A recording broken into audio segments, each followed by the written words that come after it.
I didn't catch that, Dean. I think we're all set. All right, great. Thank you. Okay, at this time, I would like to call the Illinois Liquor Control Commission meeting to order. Let the record reflect it is Wednesday, April 21st, 2021 at 1 p.m. As a preliminary matter, this is Chairman Cynthia Berg speaking. Before we get started, I ask that everyone joining us please be patient and respectful as we navigate this meeting remotely. In order for this meeting to run smoothly, please speak only when it's your turn. At this time, allow me to confirm that all members and persons anticipated on this agenda are present and can hear me. Commissioner Span Cooper. Present. Commissioner Thomas Gibbons. Present. Commissioner Julietta Lamalfa. Present. Commissioner Donald O'Connell. Present. Commissioner Stephen Powell. Present. Commissioner Polito Sanchez. Present. Thank you, everyone. Staff, when I call your name, please respond in the affirmative. Tom Schlenhart. Present. Is that a yes? Rick Haymaker. Yes. Avi Zizuk. Present. Dean Agiris. Present. Jason Youngberg. Present. Dushanka Marjan. Present. Michelle Flagg. Present. Les Peterson. Present. Persis Donsker. Dunker, yes. Present. Are there any other staff members on the line? All right, we'll say probably not. Good day, everyone. I thank you in advance for your patience and cooperation throughout today's meeting, which is convening remotely via WebEx events.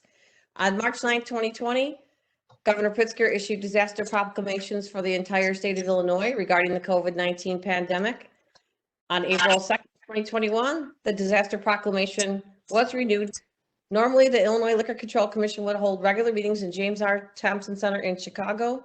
However, on March 13, 2020, Governor Pritzker issued Executive Order 2020-04, which closed the Thompson Center to members of the public. This open meeting of the Illinois Liquor Control Commission is being conducted remotely, consistent with the Public Act 101-0640 and Governor Pritzker's Executive Order 2021-06 issued on April 2nd, 2021. Which reissued Executive Order 2020-07 issued back on March 16, 2020, which suspended the Open Meetings Act provisions relating to in-person attendance by members of a public body. The Open Meetings Act requires public bodies to allow for public comment according to the rules of the public body. This meeting will feature public comment. Members of the public interested in commenting at this meeting were asked to provide their comment in writing via email by 5 p.m. yesterday. Pursuant to section 100.41, subsection F of the 410F of the administrative rules governing the ILCC, those who wish to speak during public comment were asked to pre-register via email by 1 p.m. yesterday. Those individuals will be called upon and granted permission to speak during the public comment portion of this meeting.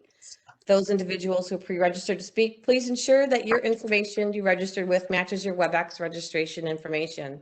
Please note that this meeting is being recorded as well as transcribed by a court reporter, and that attendees are participating by web audio conference.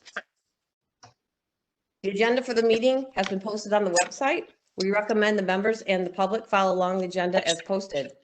Before turning to the first item, allow me to cover some ground rules. I, Chair Berg, will introduce each speaker on the agenda. After they conclude their remarks, the chair will go down the line of members, inviting each by name to provide comment, questions, or motions. Please remember to mute your phone or computer when you're not speaking. Remember to speak clearly in a way that helps generate accurate minutes to assist the court reporter. For any response or comment on the item, please wait till the chair uses the floor to you, and always state your name before speaking. If members wish to engage in conversation with other members, please do so through the chair, taking care to identify yourself. Finally, each vote taken will be conducted by roll call vote. Secretary Agiris, could you please call the roll? Chair Berg. Here. Commissioner Gibbons. Here. Commissioner Polito Sanchez. Here. Commissioner Span Cooper. Here. Commissioner Lamalfa. Here. Commissioner O'Connell,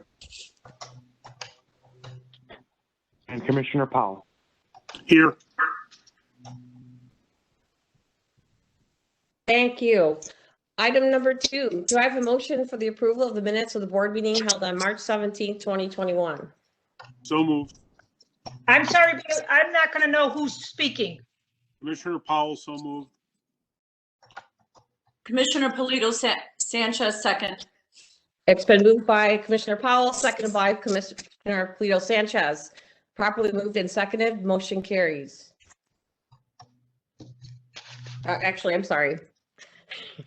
Secretary Jarrett, can you call the roll on that? Chair Berg, Yes. Commissioner Gibbons, Yes. Commissioner Polito Sanchez. Yes. Commissioner Span Cooper, Yes. Commissioner LaMalfa, Yes. Oh, sorry, say that again. I'm sorry, I just didn't realize I wasn't on video. I'm here. Not a problem. Commissioner O'Connell Yes. and Commissioner Powell. Yes. Thank you. Motion carries. Item number 3, receive ILCC operations report, including PK 100-1050 from Assistant Director Tom Schlenhart. Tom? Thank you, Chair. A brief overview on the Chicago office and our move out of the JRTC to the Daily Center. I'm sorry, but I they're can't gonna- hear you. I can't understand him. Is it hard to hear? Yes, Is this better? we'll try. All right, I'll try to move my mic up a little closer. So our move to the Daily Center is going very smoothly. We've been doing our weekly meetings with the team, and the build out has started already. And they're going to be getting the walls up soon, and the schedule is still on course to be done for move-in by the end of June, early July.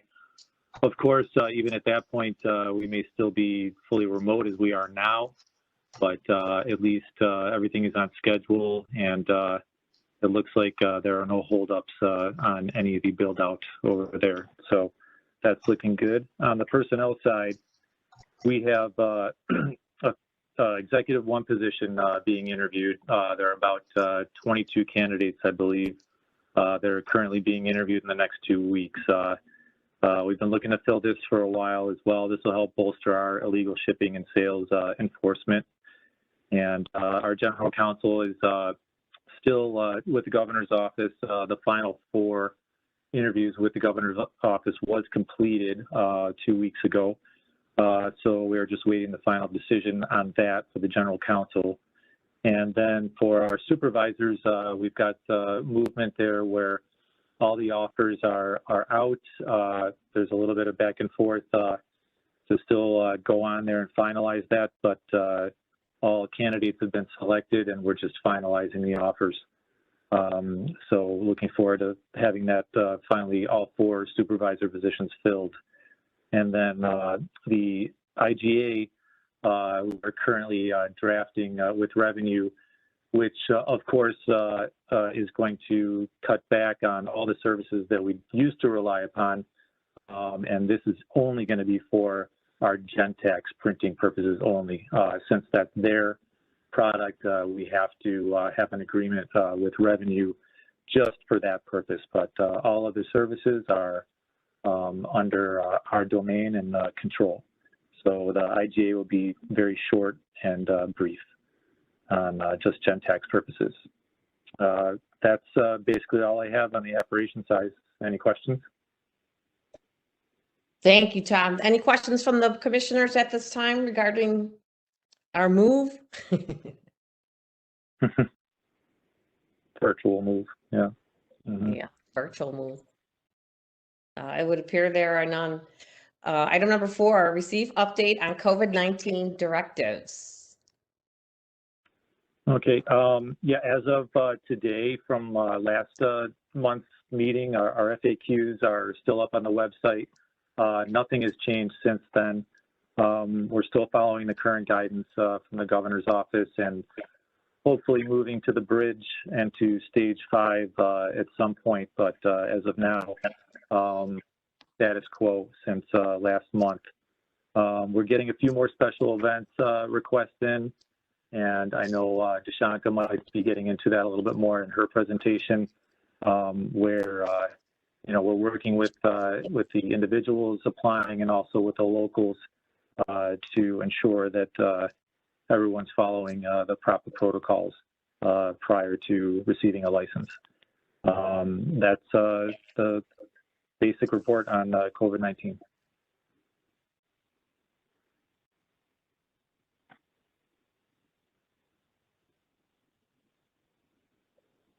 That's all.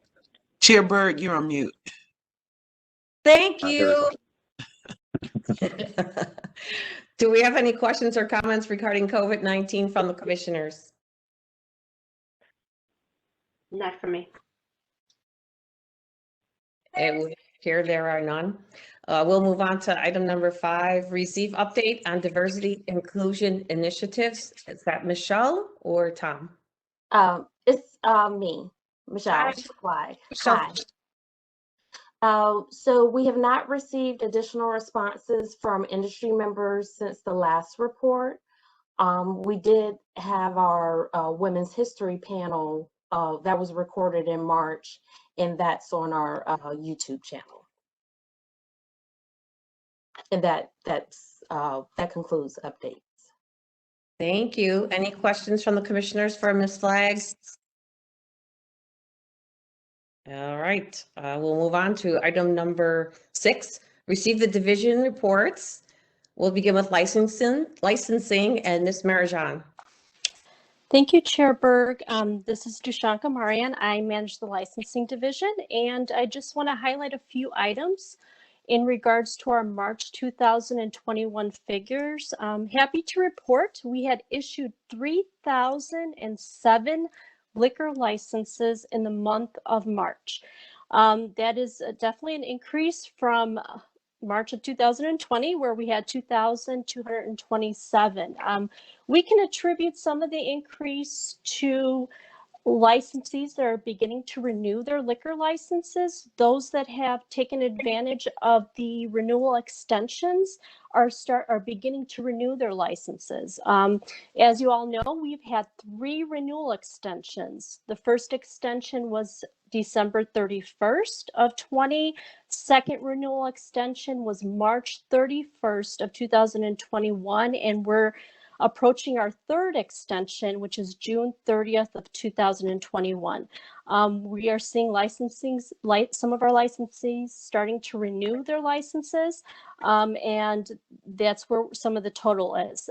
The other increase is in new applications, and I wanted to touch base on that really quick. The higher figures comes from our retailer and our manufacturing and supplier tier. Just for example, non-resident dealers, those are our suppliers. We had issued 32 new liquor licenses for that category. And winery shippers this month, we had 22 new licenses issued compared to 13 this time last year. Also very important, we continue to maintain the high percentage of licensees that are renewing and also submitting applications electronically. This is very important. This helps us streamline and review these licenses in a timely and efficient manner. We understand the time sensitivity of these applications, and when licensees are able to submit them electronically, that helps us greatly. So we've had 97% of our licensees have submitted their license applications online. Also on a daily basis, the staff is handling a lot more email inquiries. We provide a great deal of technical assistance to our licensees, trying to assist them with their license renewals and encourage them to renew online if they're able to, and we are here to help them as well. I wanted to touch base on special events. Tom, our deputy director, just mentioned the special events and the COVID-19 protocols. And I'm working very closely with our legal team on these special events. special event applicants are required to provide us with with a plan of operation, just to ensure that they are in compliance with the DCO guidelines. And I'm happy to report we've issued approximately 162 special event liquor licenses so far. We continue to get them in, and we continue to review them and work with the applicants just to make sure that they are in compliance with these guidelines. On a personnel level matter, I just wanted to mention the staff is continuing to do online training, very important. Even while we're working remotely, we want to make sure that our staff has the resources and tools and to continue training, and that is there are several online training portals that we have completed. And I think that was quite a bit, and I do apologize. This does conclude the licensing division report for today. And commissioners and chair, if you have any questions, please feel free to ask. Thank you, Dushanka. Do any of the commissioners have any questions? I do. This is Commissioner Polito Sanchez. Dushanka, Yes. in reference to special events, what's the criteria for a COVID plan, if you don't mind sharing that? Sure. The DCEO, the Department of Commerce and Economic Opportunity, they set these guidelines. And there's several, we're in phase 4 currently. And there's several different types of scenarios and different types of events that they've set these guidelines to. So for example, there's social gatherings, outdoor festivals and fairs, and there's a few others. So mainly what we're seeing, our special event licensees, they may fall into several of those categories because some events may be a concert, some may have a concert. They also may be a carnival with a concert. So they're hybrids. A lot of our events we call them hybrids. So one of the criteria is 15 people per 1,000 square feet. So that is something that the event organizers are going to have to consider. They're going to have to take a look at the total square footage and be able to come back to us with that number. Another very important item is controlling the ingress and the egress. So basically, they need to be able to monitor, control, and restrict the number of persons in a designated area. That's very important. And sometimes that, some events, they may sell tickets. So they'll know the number of people coming in and out by ticket sales. So that's an example. So generally, there's several, and we provide the applicants with, with these specifics, and, we give them the opportunity to submit the application, provide us with their plan, and we'll work with them, on correcting it if we need to. But it is taking a little bit of time. These applications in the past, we would issue, over 4,500 a year, Commissioner Sanchez, and, we're reviewing these right now on a case-by-case basis. And the goal is to try to get these applicants to the point where we're able to issue these licenses. Thank you. Thank you.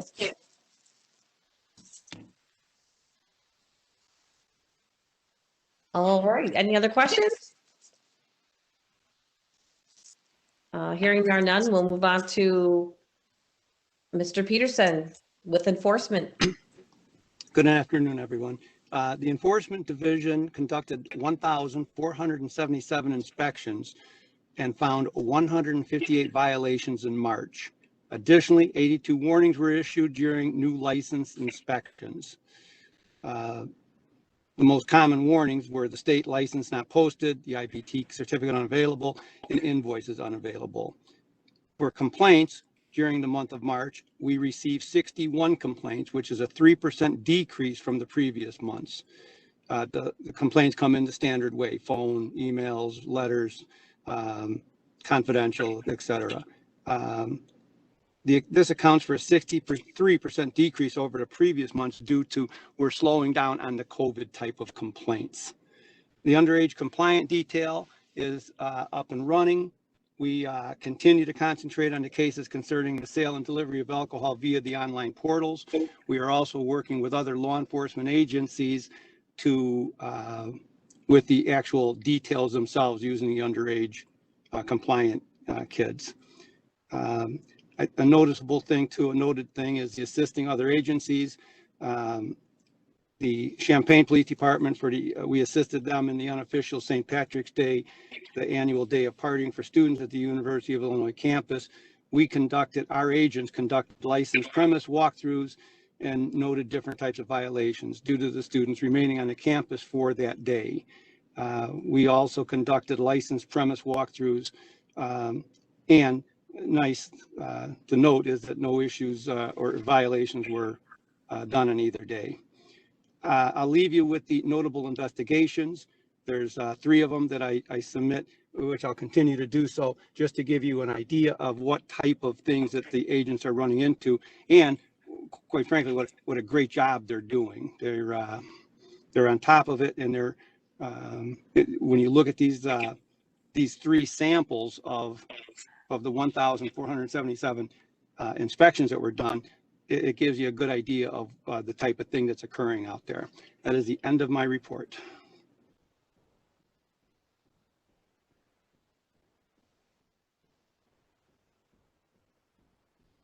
Chair, I think you're muted. Yes, thank you. Thank you very much for that report. Are there any questions or comments from the boards for Mr. Peterson? This is Commissioner LaMalfa. I just want to say that I appreciate these snippets, these examples of the investigations. Appreciate it. Thank you. All right, moving on to legal. Counselors Zizuk or Haymaker? Thank you, Chair. This is Avi Zizuk for providing legal. Just give a little bit of an update on what we've done recently. And I think Rick will discuss some legislation later on. But just an update on kind of what we've been doing in the legal division. Obviously, we've been updating our frequently asked questions regarding COVID as things change. During March, we closed out 43 cases. We also were continuing to hold pre-disciplinary conferences over the phone. There are a large number that are currently outstanding. Many of these are related to COVID violations, as well as there's a large number that are related to a specific investigation. Our sales of alcohol to minors, there are currently, as of March, there were only 12 cases that were still open. Of those, 8 of them were first-time offenders, 2 were second-time offenders, and 2 were three-time offenders. Of note, those three-time offenders will, at some point in time, we'll have to schedule them for a hearing before the commission, but we are holding off until we're in some sort of in-person setting again. In terms of appeals, there's currently 23 appeals that are open. We held 3 hearings on March 23rd, which I believe you will be deliberating today, as well as we have 2 hearings that are scheduled for next Tuesday, April 27th. So we're handling those, at least shepherding them to the process.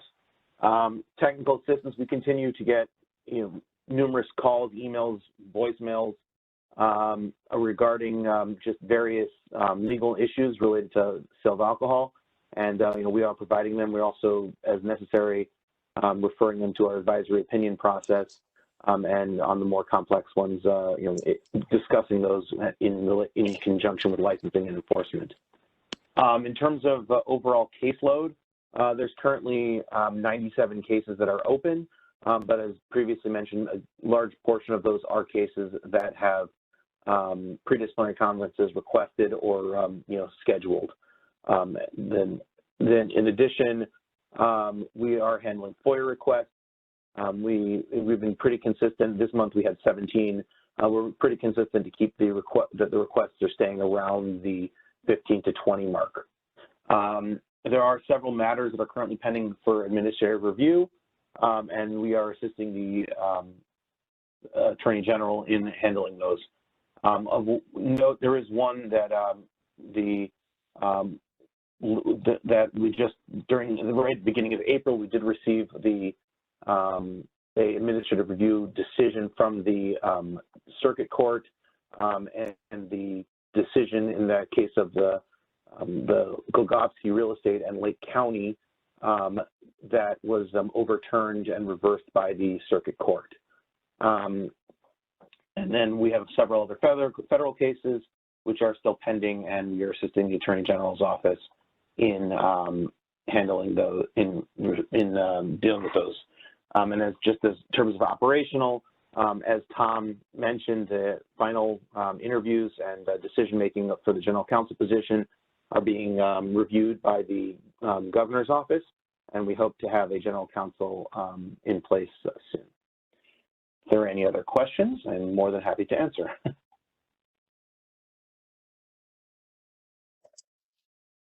I do have a question. This is Commissioner O'Connell. Your report said, or the legal report said it was the report for February. The other reports have been for March. Is there a reason why we can only do through February 28th on yours? I know that what I have is from March. Let me double check. I think there was a typo, Avi. It's possible there's a typo. I know that I have my March. I know that I wrote one up that was through the end of March. Okay. So it's possible that there was a typo. Typo is easy. Yep. In terms of what was provided to you. Maybe you could double check that for us, and if there's a change, give us an email about that. For sure, I will do that. Thank you. Thank you. Are there any other questions or comments for council? All right, we're going to move on to industry education with Miss Michelle Flagg. Good afternoon. As you may know, April is Alcohol Awareness Month, and tomorrow we will have a standalone Bassett Town Hall from 10 to 1 p.m. The link to join that discussion is in my report, but I can also send another invitation as well. Part of our 2021 strategic plan included revisiting the Bassett rules and regulations, and this is also a priority of the Illinois Impaired Driving Task Force with IDOT, and we'll be working with them to review Bassett rules and regulations. So the attendees will consist of Bassett licensees, as well as trainers and those in underage prevention, in other types of prevention organizations. Some of the highlights for tomorrow's town hall will be best practices for checking IDs, Bassett for off the premise, considering that, status of cocktails to go, and let's see. So that's it for the town hall tomorrow. And then for our industry, state of the industry presentations, Chicago Hospitality will present today, and FAIR, the Federated Alliance of Illinois Independent Retailers, they will present at the May meeting.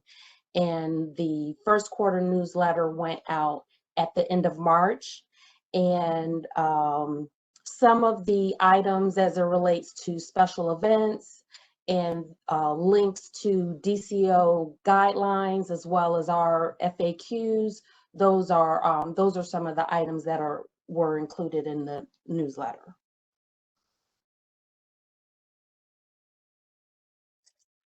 Thank you. That concludes my report. Oh, thank you so much. Sorry to interrupt. I was wondering, is that on the website that we could get on the Bassett Town Hall as well? So it's on the calendar of events.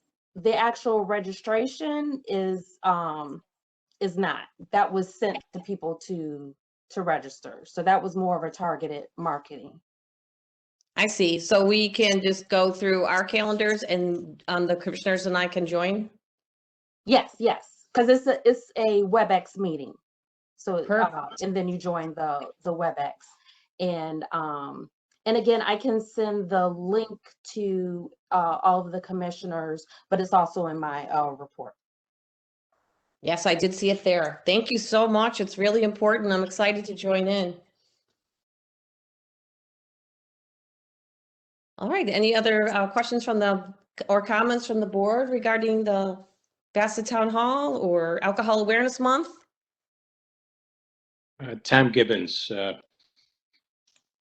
think it was a couple of weeks ago, some of our industry members were highlighted for the above and beyond contribution to help the COVID fight with, for instance, Covell, which is a distillery, changed their plant over so that they could provide sanitizers. Some of the small microbrews joined in and helped, donated, and also I think some of the bigger ones did as well. I just think with the quarterly newsletter, maybe we could do a story about the positives from the industry. I think it's something that people need to hear. I know these some of these that I've mentioned were honored by the mayor of the city of Chicago, and I believe the governor as well, but we might be able to do something like this, just a short story, allow the other members to know that there are some positives going on in the industry. Okay, good idea. Thank you. You're welcome.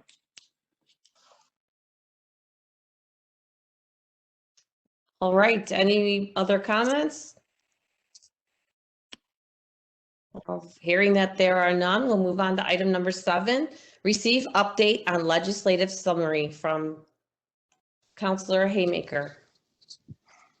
Thank you, Chair. Rick Haymaker, Legal Counsel. Good afternoon, Commissioners.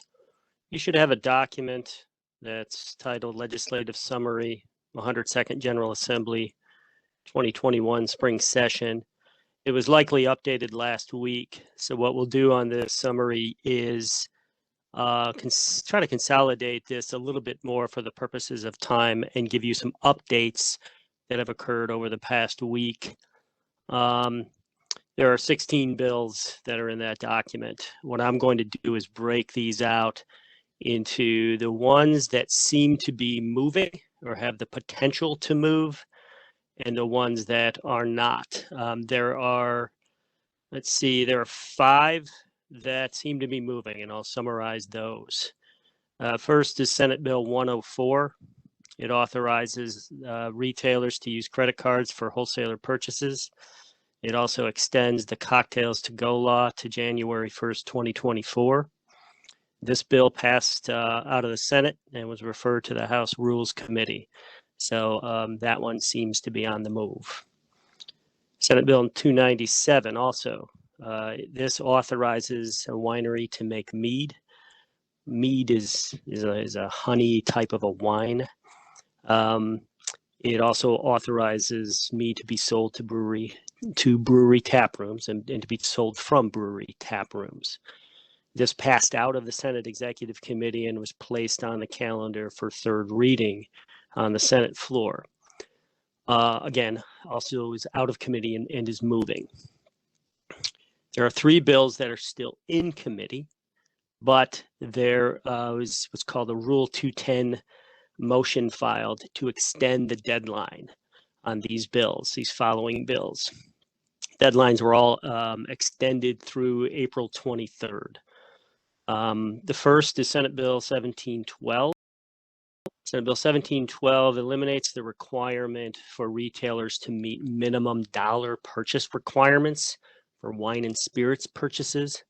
Right now, there is a mandatory delivery requirement in the Act for a wholesaler to have to meet if a retailer meets minimum purchase requirements. So it eliminates that. It also eliminates the practice of distributors charging delivery, merchandising fees, or any fee above the price of the product.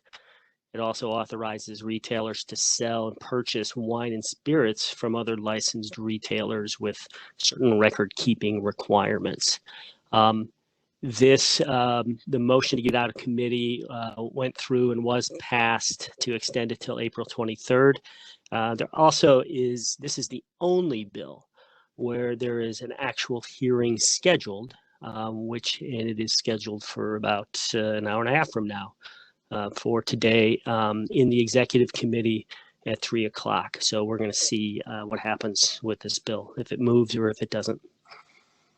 Senate Bill 2020 and Senate Bill 2035. Also, the deadline was extended. 2020 establishes statutory requirements for a distributor related to product stocking and rotations and product resets.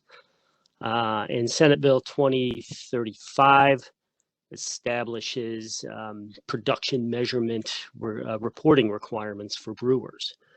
For craft brewers and other types of brewers. Also establishes audit requirements for the Department of Revenue and for the Liquor Control Commission.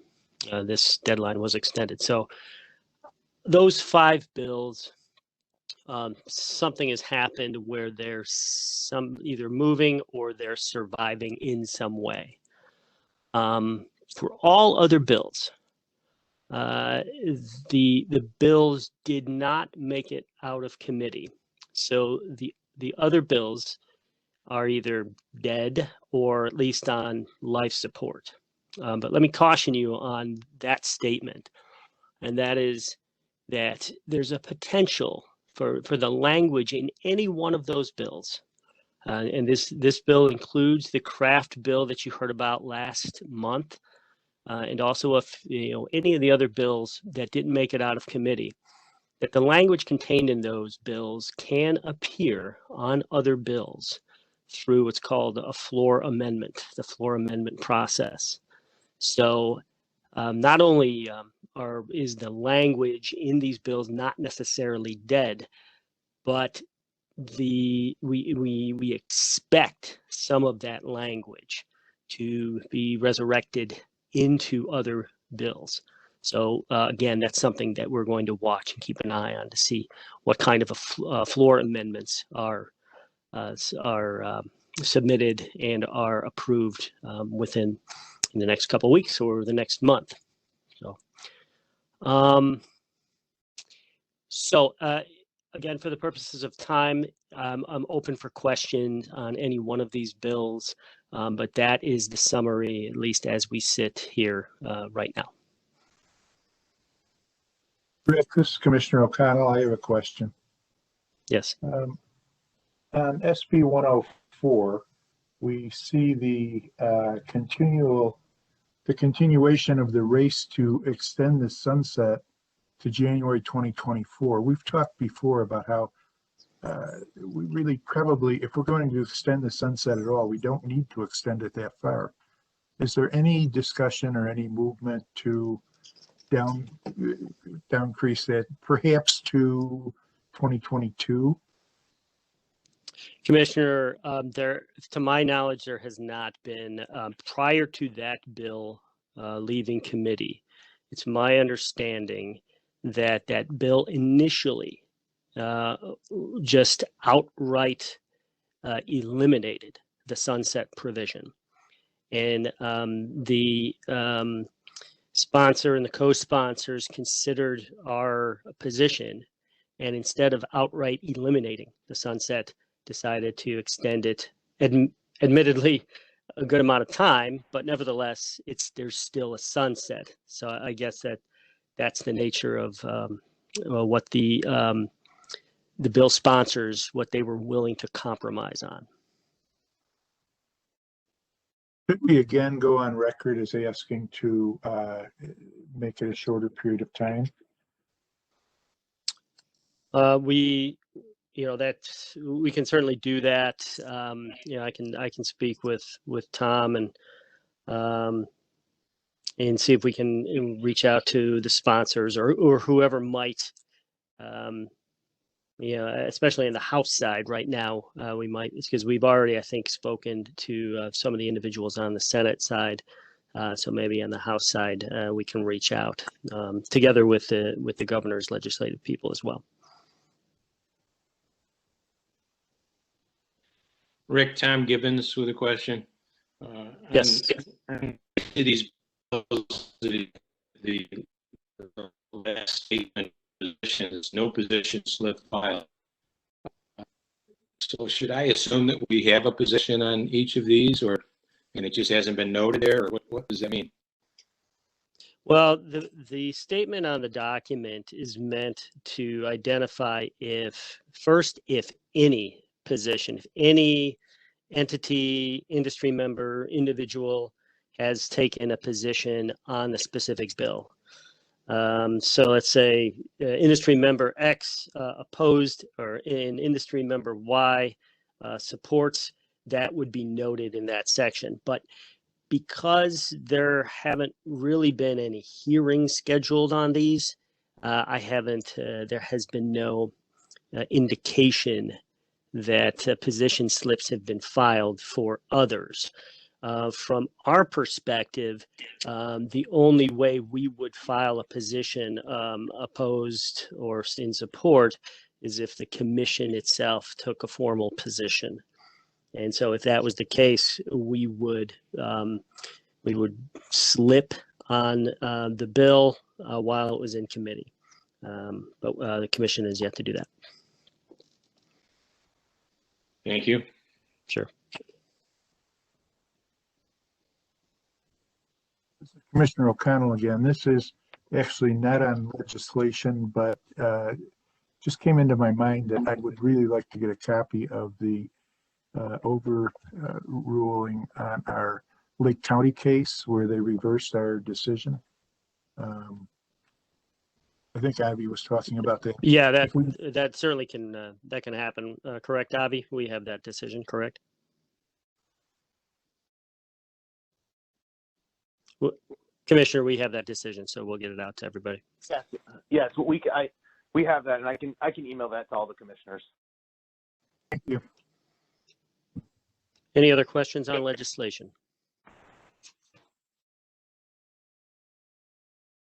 All right. Thank you. Thank you so much. There's a lot of moving parts of that. I love the analogy of life support and remind me of being a nurse. Thank you. Yeah, graphic. Sorry about that. Yeah, it's good. No, sounds like the cake is not finished baking down there. That's for sure. Never is. Yeah, I know. It's a very complicated issues. That's for sure. Item number 8. We will receive the monthly State of the Industry report. This month's featured speaker is Pat Dorr from Chicago Hospitality. Please welcome Mr. Pat Dorr.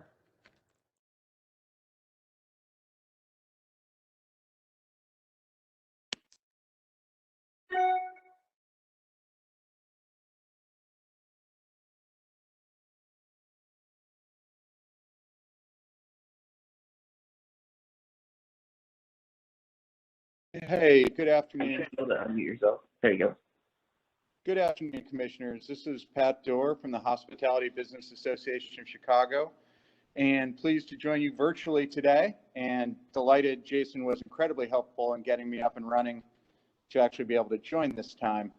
Last month's meeting was very long, and as Rick alluded to, there's a few bills moving later this afternoon, so I will be brief, but please, well, relatively brief. But please feel free to jump in at any time if I can clarify anything for you as I give you a snapshot of our work for Chicago's on-premise bar, restaurant, and music venue retailers within the city. The Hospitality Business Association of Chicago is remarkably over 12 years old, which seems crazy to me. But we've been working to promote, protect, and inform Chicago's locally owned businesses in the hospitality industry over a decade. because for a couple reasons, not least of which is challenges in getting liquor licenses for a number of years within Chicago. Chicago's hospitality industry is incredibly independent with relatively few chain restaurants and operators compared to other major cities, which is a great opportunity for consumers and for entrepreneurs, but also presents a lot of challenges educating this incredibly diverse industry on compliance and advancing their business, growing their business, and doing so legally, including with, not to be overlooked, the nation's highest on-premise taxes for bars, restaurants, and music venues within the city. A few quick numbers about the industry as it pertains to Chicago. Chicago has 922 tavern licenses. 450 of those are your traditional taverns with no food service, which was an issue that got very deep dove into during the pandemic for reasons I'll go into shortly. It has just over 3,076 incidental licenses, which are on-premise restaurants, sometimes music venues. So basically 4,000 on-premise retailers within the city of Chicago.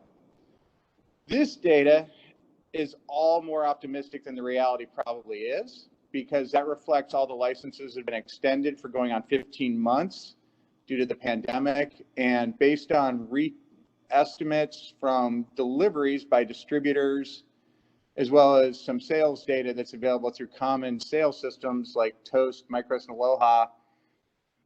Our association agrees with pretty popular estimates from the National Restaurant Association that 10 to 15% of these businesses are fully closed and will not return due to the pandemic. Just as an aside to that, that also includes the 849 businesses with liquor licenses that are also authorized to host music and live entertainment. That also includes traditional theaters for plays. And there are 724 traditional beer garden and outdoor patio licenses in Chicago, including well over 1,000 sidewalk cafes, which creates a really vibrant but regulatory challenging hospitality industry here in Chicago. For many years, it's been our pleasure to work closely with the ILCC in promoting compliance and best practices among retailers. Going back 5 executive directors I've worked with now, the ILCC has always been above and beyond, even when I disagreed with some of them on specifics, in their responsiveness to retailer concerns and balancing the needs of the various members of the 3-tier system. I think much missed Executive Director Enya always kind of smirked that I was kissing up when I told him what a good job the ILCC staff had done during the COVID pandemic, but from the FAQs to the responsiveness during that incredible challenge of the last 15 months, it was the best job of any agency, city, state, or county I dealt with in any aspect. It was truly a tremendous undertaking, and they did it above and beyond anyone's expectations. Nonetheless, the pandemic has absolutely devastated the Chicago and Illinois hospitality industry. Employment in the industry, per Illinois IDES numbers, peaked at 629,000 employees in February 2020, the highest it had been basically since the Great Recession, a decade-long boom in employment and numbers of retailers. Unfortunately, COVID entirely disrupted that decade of progress and put us well behind where we were 10 years ago. Now, most recently, we have 442,000 industry employees. Basically, 1 in 4 hospitality industry employees from a year ago, remain entirely unemployed. Revenue picture, again, it's more difficult to calculate here, but thankfully, the Department of Revenue and oddly, McCormick Place's data is excellent and tells us that just within the city of Chicago, adjusting for some tax rate changes, restaurant tax collections in the city of Chicago, that's 0.5% of our 11.75% sales tax on restaurant and bar on-premise sales in Chicago. It reflects a $2.2 billion drop in sales in the city of Chicago last year. That's just 51%. And that includes fast food restaurants that were less impacted because they had drive-through operations. So it is safe to assume that on-premise traditional bar and restaurant hospitality was down 60 to 70% last year in the city of Chicago. No industry can survive that for long, and it is frankly astonishing only 10 to 15% of places are total closures. And it's why we've been working tirelessly the past 2 months to encourage vaccinations and reopening since Governor Pritzker repealed the indoor ban at the end of January to start the recovery, a very challenging recovery after losing half of our revenue last year and more than likely 30% of our revenue this year, even if everything reopens on an accelerated timeline.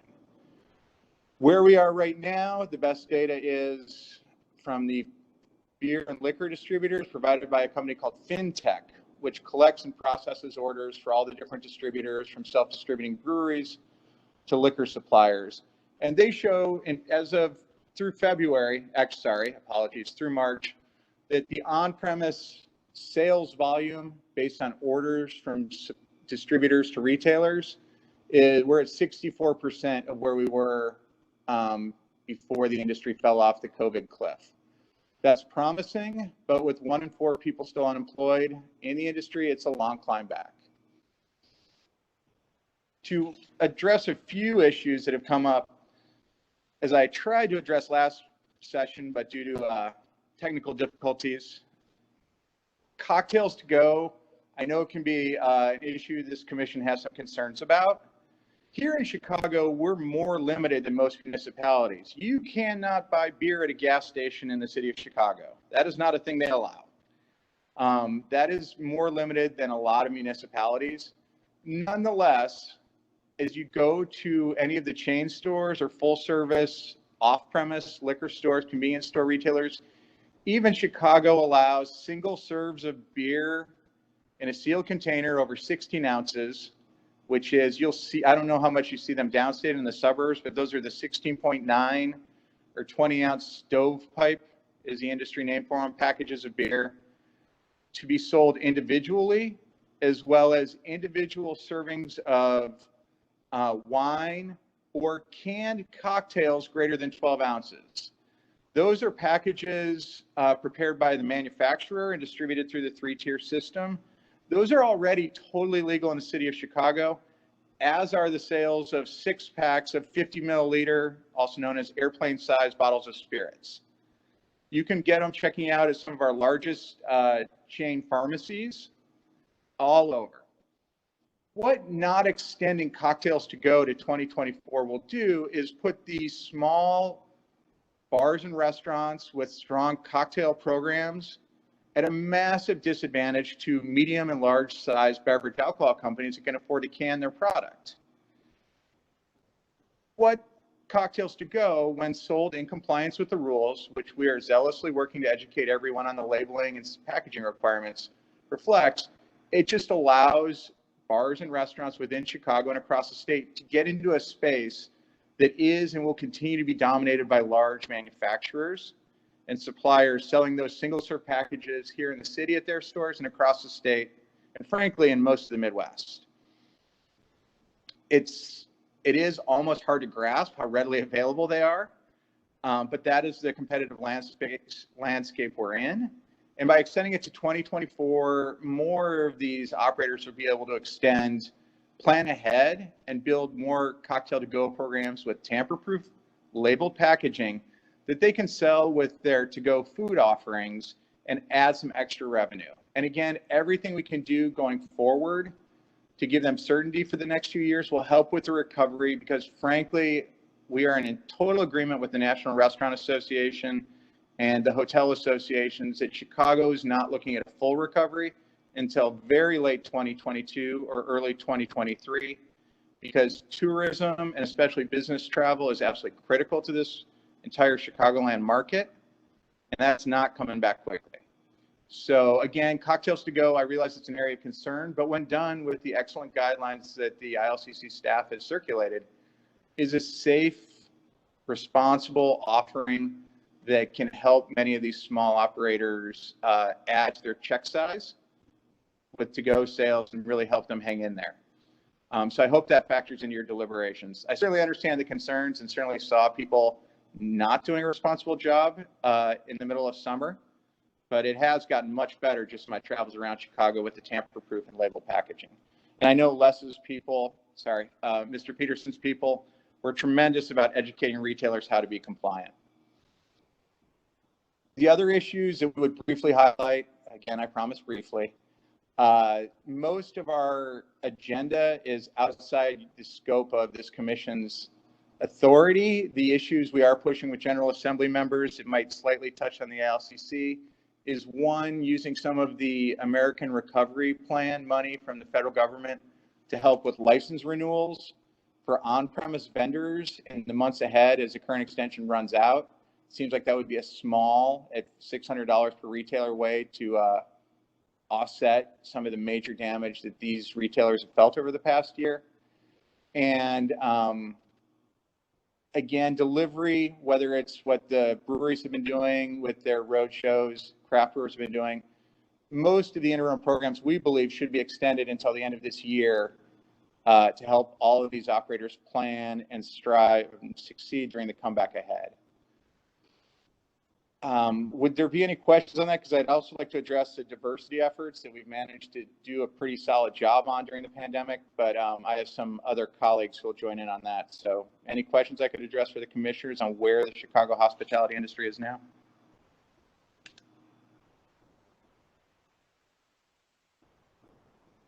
All right.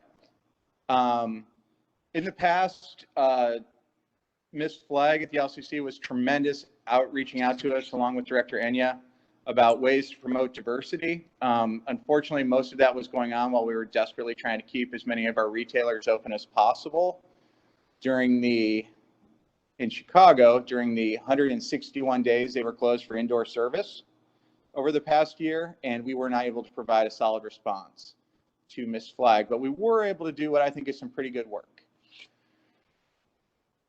Over 18 months ago, noted Chicago City Hall gadfly George Blakemore, who goes off at every city council meeting, was loudly insisting there were only 12 packaged goods licensees, liquor store licensees in the entire city of Chicago. That seemed astonishing to me and low, but I was able to use my contacts through the association and through our partners in the distribution tier especially. He's not far off. In a city of over 2 million people, there's probably less than 20 traditional African-American packaged good licensees in Chicago.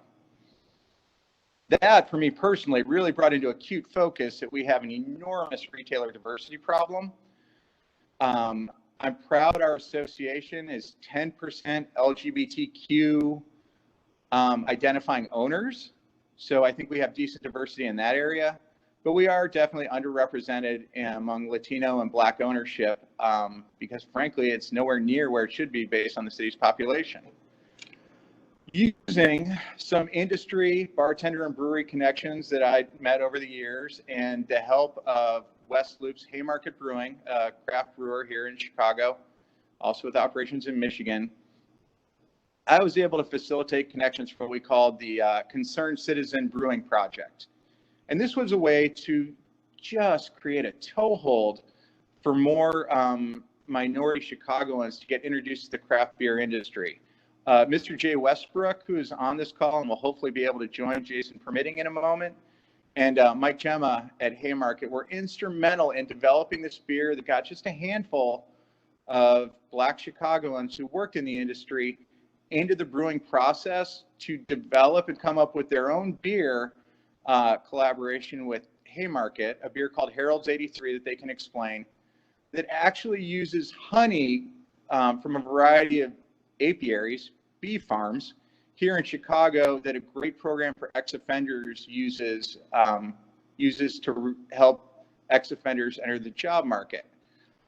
It is so small. It's not nearly enough that needs to be done, but now I'd like to tell you about what we have done. And then after that, I will return to go where we're going with this in the future, because diversity of industry members and the on-premise industry is just not where it needs to be in Chicago. But maybe with a few beers and a lot of favorable press, we can start making some real changes as the pandemic eases here. So Jason permitting, I'd like to turn it over to Jay Westbrook.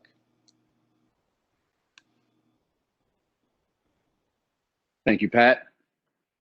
Can everyone hear me first and foremost? Yes. Perfect, perfect. Madam Chair, Commissioners, it is an honor and a pleasure to be with you this afternoon. Again, my name is Jay Westbrook. I am an aspiring brewer, current bartender, and co-creator of Harold's 83 Honey, which, as Pat stated, is a beer collab that we did with Haymarket to put a spotlight on the lack of diversity and inclusion, not just in the craft beer game, but in the service industry as a whole. About 5 to 6 years ago, I was becoming disillusioned with corporate America. And, I just wanted out. I come from a background of healthcare management, retail management, and I just realized that I wasn't very passionate about what I was doing. It didn't allow for me to express myself creatively. And then I thought to myself, what am I most passionate about? Good food, great drink. So I decided I wanted to be involved in the industry in any way I could. Initially, I wanted to become a liquor rep until my friends who were actually liquor reps correctly talked me out of that. I immediately pivoted to I wanted to brew beer. So initially I wanted to brew beer, but nobody would take a chance on me. Nobody would take a chance on me without that experience on my resume. And, none of that tangible experience that breweries and these liquor companies look for. So I used that traditional way of gaining employment in the industry. I started off as a bar back, worked my way up to bartender, became head bartender and lead trainer at Theater on the Lake. Couldn't have done that without the help of Chef Cletus Friedman. Along with Chef Cletus Friedman, Pat Dorr, and Mike Gemma of Haymarket, my thought process changed. I didn't just want to brew. I didn't just want an opportunity. I wanted to be an opportunity and bring other people up who had interest in this game, as I did, but were met with certain roadblocks. That leads me to meeting Sam Ross at a West Loop bar that has since closed, unfortunately. Brought him in to the project with Haymarket, and he came to me one day and he was like, we should make a honey ale and we should use the honey from Sweet Beginnings. Sweet Beginnings is a wholly owned subsidiary of the North Lawndale Employment Network, specializes in reassimilating ex-offenders back into society by teaching them life skills, interpersonal job training skills, and also trades such as beekeeping. So we brought them in and we used their honey. Now, speaking to that, that was another layer of the diversity and inclusion story because, these are people for whatever reason didn't have the opportunities afforded to them by their own means because they either had the wrong kind of paperwork or didn't have the right stuff on their paperwork. So I felt like that was just a great story and it would add to what it is that we're trying to do and speak to the fact that we're not just speaking to, people who want to brew beer. We're speaking to people of all walks of life, not just in the industry. We're speaking to graphic designers who want in. We want to be able to, afford everyone a seat at this table if they so desire. So that's basically my story and why I'm here.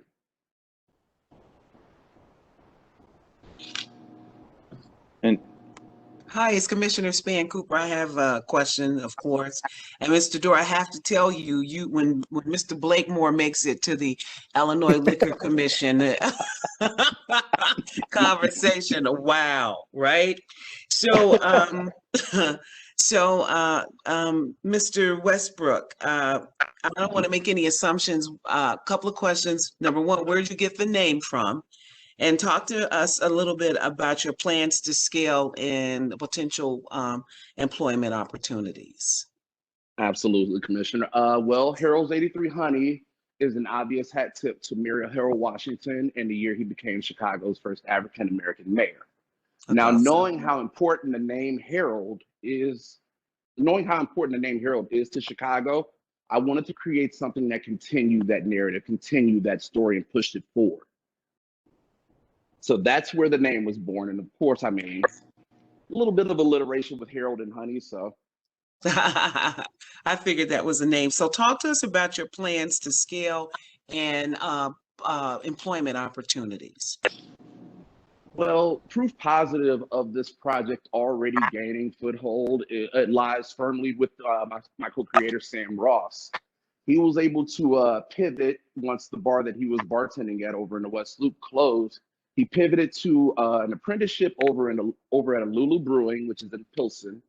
And he was also a brand ambassador for Goose Island. He was able to use the good press and the notoriety that came from this project in its initial stage pre-pandemic and parlayed that into a full-time brewing position with Goose Island themselves. So this is proof positive that it's already working. Going forward, we want to, fund apprenticeships and scholarships and things of that nature to bring the kids up. You don't have to be 40 years old and trying to make a huge career change like myself. You can be 18, 19 years old and express an interest in being in this game. Once you turn 21, you're old enough to be here. You understand? Yeah, that's good stuff. Thank you for sharing. Absolutely. Hi, this is Commissioner O'Connell, and I have a question. Is your beer on the market yet? Absolutely, Commissioner. It is currently not only on tap at the Haymarket Brew Pub in various places around the city, you can also get it at off-prem, such as any Benny Chicago locations. We've picked up 4 Jules locations in the past week. We're at Bitter Pops, Beer Miscuous, Bottles and Cans. We're at Beer Temple, Honey Butter Fried Chicken. We're all over the city, Commissioner. Very nice.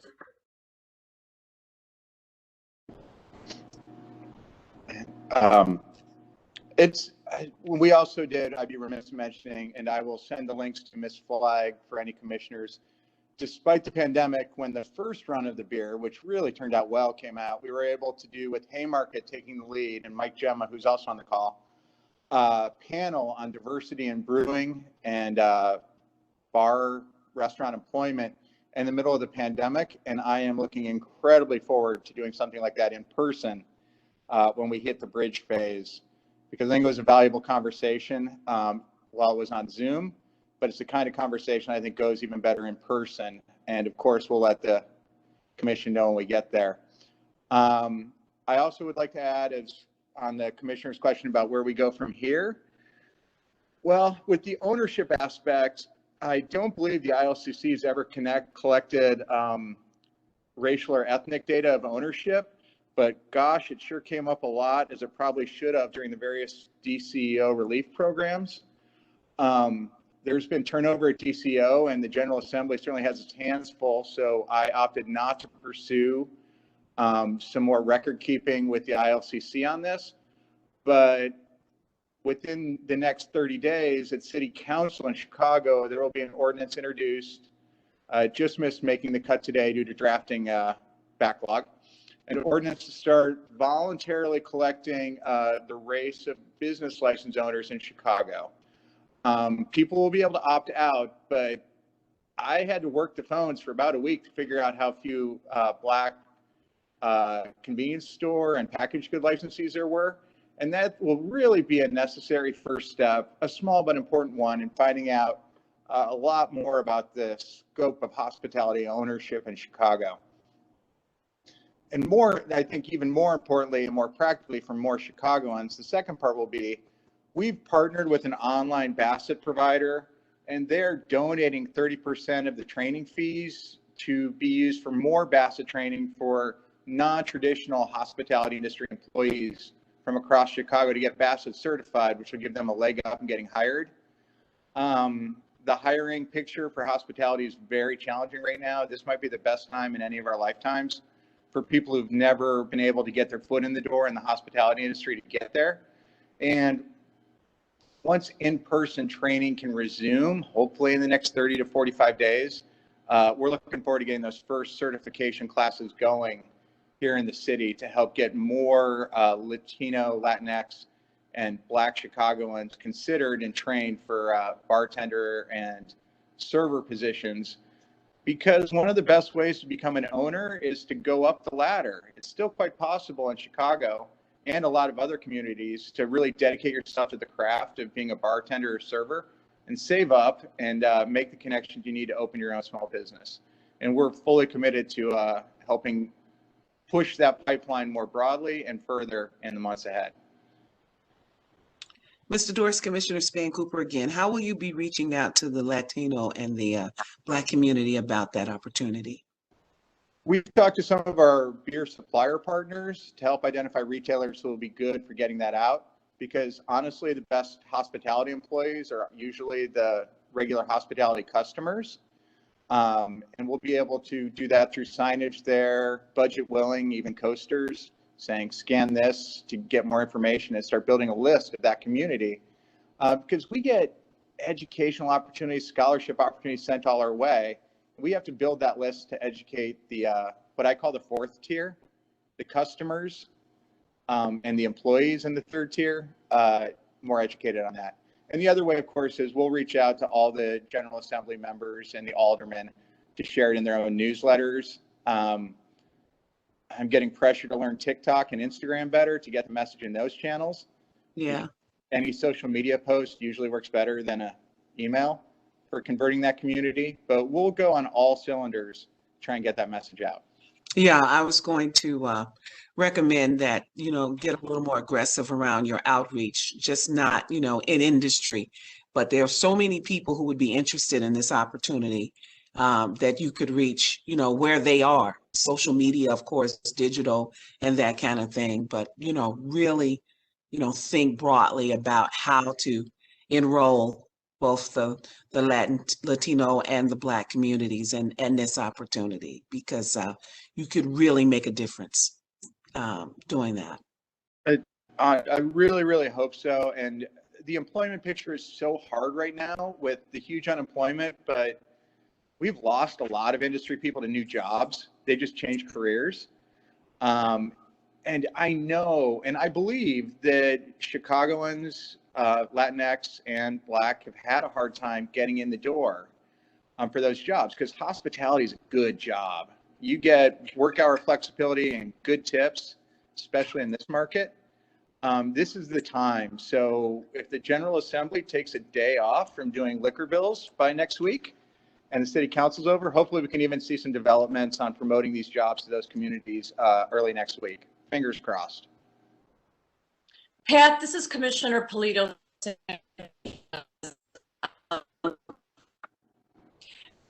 The city of Chicago, as you know, has a really dynamic chief diversity officer, Marcus Miller, and he has been in Chicago for a long time. And I've seen how energetic and innovative he is. And so if you haven't reached out to him, I'd make that recommendation to reach out to him and see if maybe you can collaborate with him. Yeah, no, that's a great suggestion. Honestly, most of our efforts have been through contacts at Business Affairs and Consumer Protection, the Liquor Commission. So we'll definitely reach out to the CDO too. I mean, the more voices getting the word out, the better. Exactly. That'd be great. Thank you.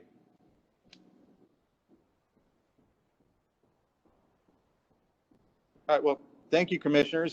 This is a little bit briefer than the last meeting, but I appreciate your time. I'm going to send some follow-up information to you through the commission, including the frankly excellent marketing that Jay and his colleague Sam have come up with for Harold's 83. And hopefully we'll see you in person one of these days at a commission meeting again. Thank you for your time and all the time you contributed to supporting the hospitality industry in Chicago and statewide. Thank you, Mr. Dora. That was fantastic and very informative. And thank you, Mr. Westbrook, and good luck with the Haymarket. I'm dying to try it. Thank you, Madam Chair. All right, we will be moving on to item number 9, receive comments from the public. Dean, are there any public comments? Yes, there is today, Madam Chair. We have Lisa Ellis from the Grape Growers, who's going to be accompanied by Jerry, I hope I'm pronouncing this right, Wombles. Okay. Are they ready? I believe Jason's just bumping him up to be able to speak right now.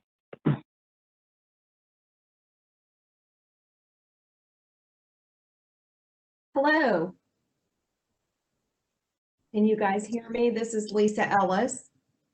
Hello, yes, we can. Wonderful. And I don't know if Jeremy's on yet or not. We were going to take turns talking. So anyway, thank you for this opportunity to address the commission this afternoon.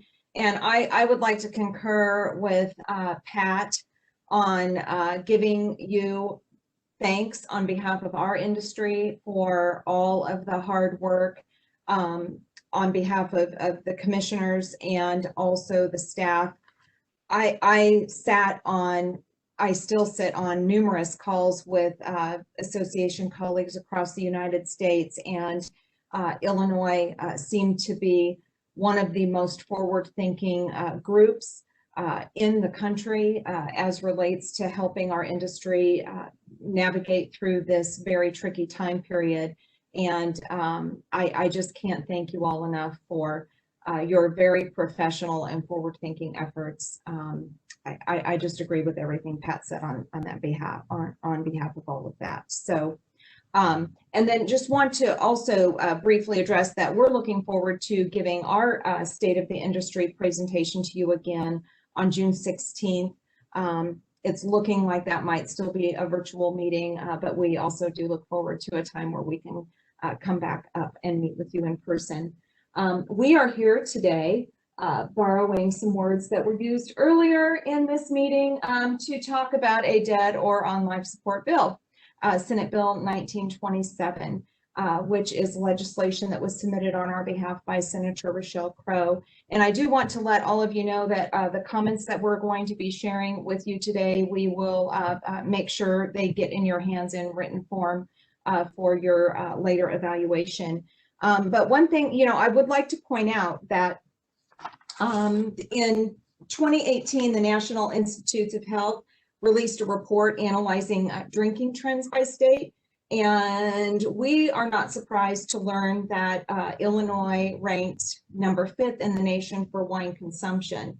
And the documents that you'll receive later on include a map that shows that and Illinois wine volume shown on that map converts to over 14 million bottles of wine consumed, which is just over 1 million cases. On the production side of things, Illinois we're still a leading producer of American wine.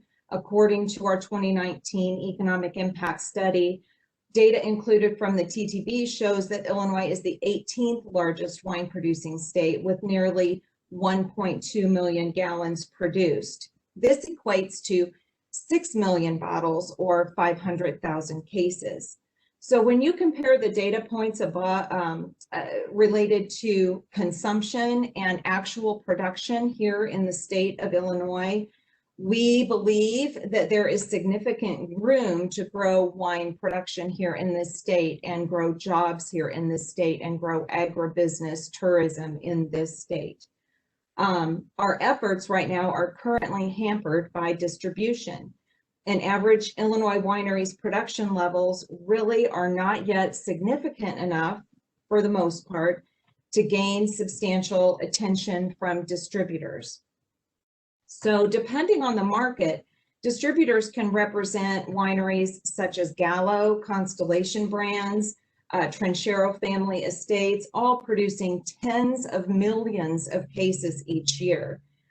Illinois wineries at this point simply cannot compete with the power of those brands or the marketing dollars they spend each year. We understand the need for distributors to focus on brands that have broad market recognition and are therefore easy to promote. But the end result in this equation is that Illinois wineries are so boutique in our production that we get ignored for shelf space in promotion in favor of those larger and even national and even international brands. So adequate self-distribution capabilities are what is going to ensure that Illinois wines are represented appropriately and marketed to their best advantage. The winemaker or owner can describe his or her wines with accuracy and passion to a retail store owner or employee in a way that a distributor either doesn't have the time for or currently doesn't have an interest in doing. Furthermore, many Illinois wineries operate on such a very slim profit margin that the amount paid to a distributor is much more detrimental for those smaller boutique wineries than that percentage when compared paid by the multi-billion-dollar wine industry in California, for example. So if legislators wish to support Illinois products, including Illinois wine, increased self-distribution is an important first step for our industry. So passage of Senate Bill 1927 is extremely important for our Illinois wineries to grow the agritourism business and obtain parity even with other liquor classes here in Illinois, like brewers and distributors. We'll be providing you a table that shows the current production and self-distribution limits as they sit. Our membership believes they are quite restrictive and not quite on par with our adult beverage peers.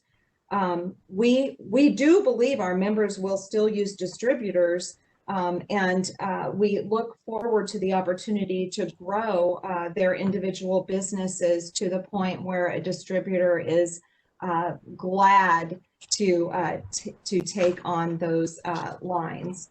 Our current winery limit on production is 25,000 gallons, and that equates to 125,000 bottles or just over 10,000 cases. 250,000 gallons is the amount that is used to qualify a small producer for both an Illinois shipping license and also for the federal excise tax credit. So Senate Bill 1927 requests using this same limit for production to establish definition consistency amongst the different rules and regulations. So that would bump our current limit of 25,000 gallons up to 250,000 gallons, which would significantly increase our self-distribution limit as well. Under the current rules related to winery production and self-distribution, at that 25,000 gallon cap, wineries are able to self-distribute as much as 20%, which, and we're keeping that same level of distribution at 20% with those new limits. And again, all of this information will be provided to you in written format for your further review. And our vice president of our state association, Jeremy Wombles, would like to share with you some stories related to the troubles our boutique wineries here in the state have in establishing even just basic distribution agreements that that will help them grow their business. Thank you, Lisa. Can everyone hear me? Yes. Okay, thank you, and thank you. So we ended up surveying multiple wineries across the state,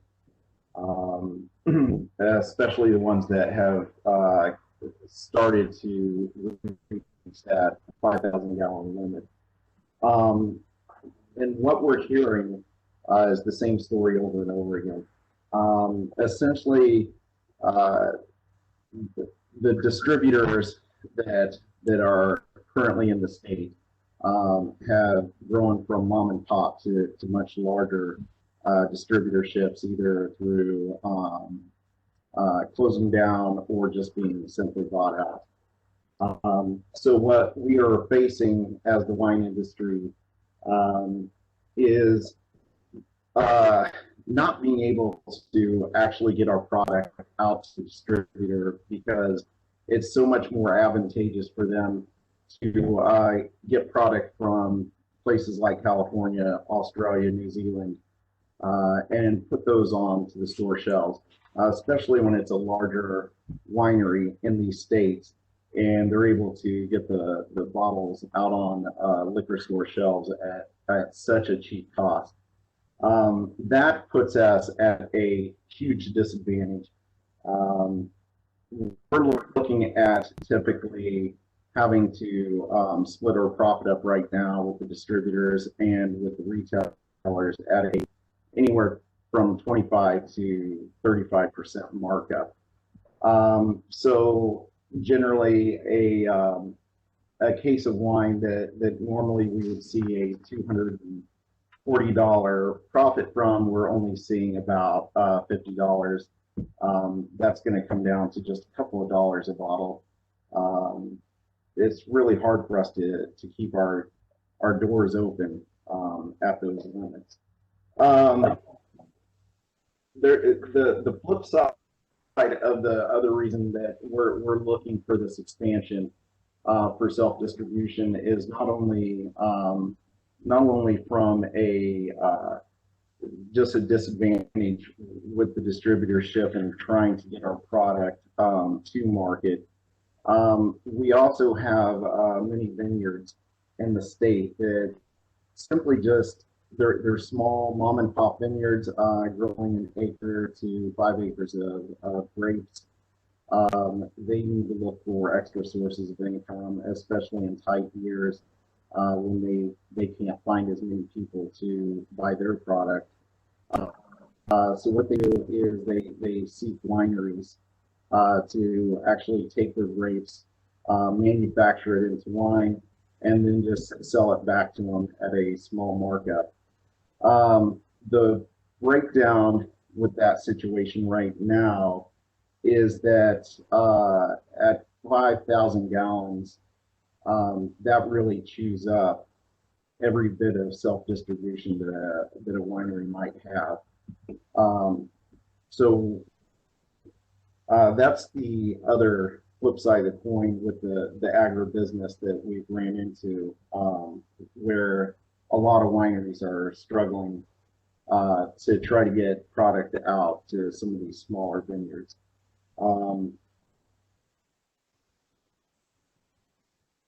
I think one of the other things, and one of our members had pointed out that I found pretty interesting as well, down the margins, and this will be in the documents that you'll receive.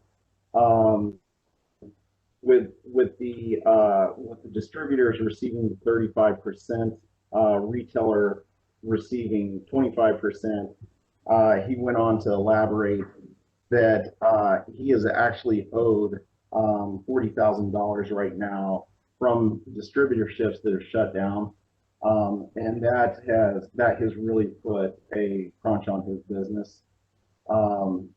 Whereas if he were able to go beyond that capacity, he feels that he could make up that $40,000 loss within a couple of years. So I think that's the long and short of the stories. They're all pretty similar. I appreciate you guys listening to me conjecture about the wine industry. Thank you.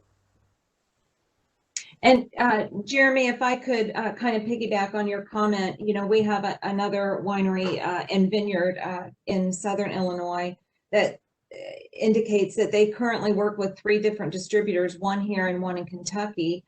And this particular winery has individual retail accounts that move more wine annually than any of the distributors do.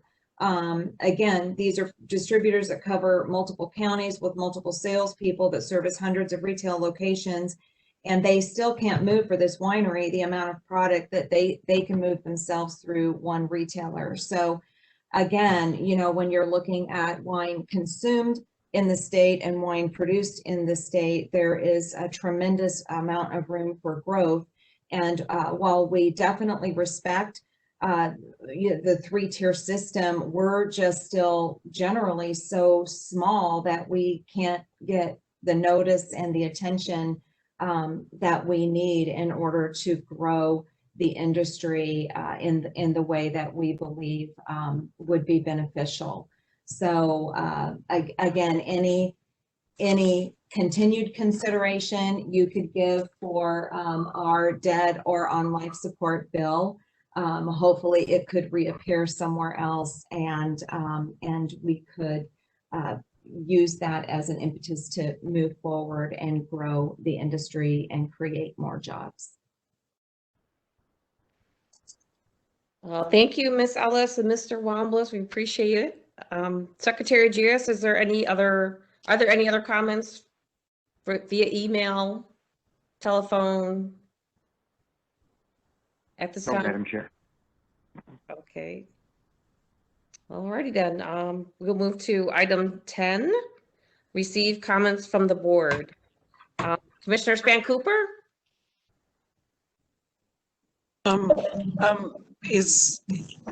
Are we allowed, Chair Berg, to comment on the public section that we just heard about on the wines, in this section? Well, it's public comment, so typically no, but did you have a question? I don't know if they're still on the line. I know they'll be back June 16th.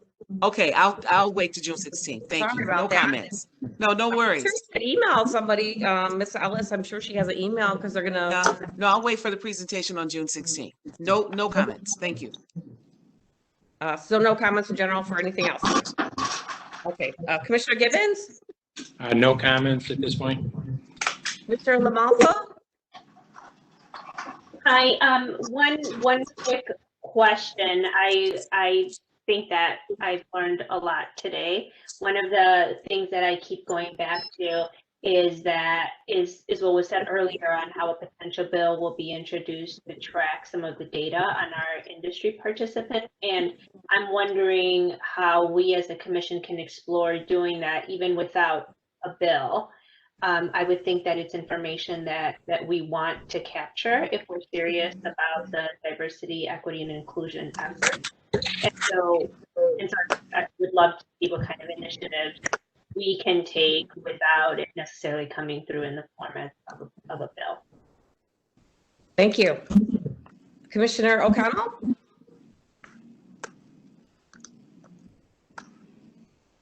So I'd just like to agree with Commissioner Lamalfa there.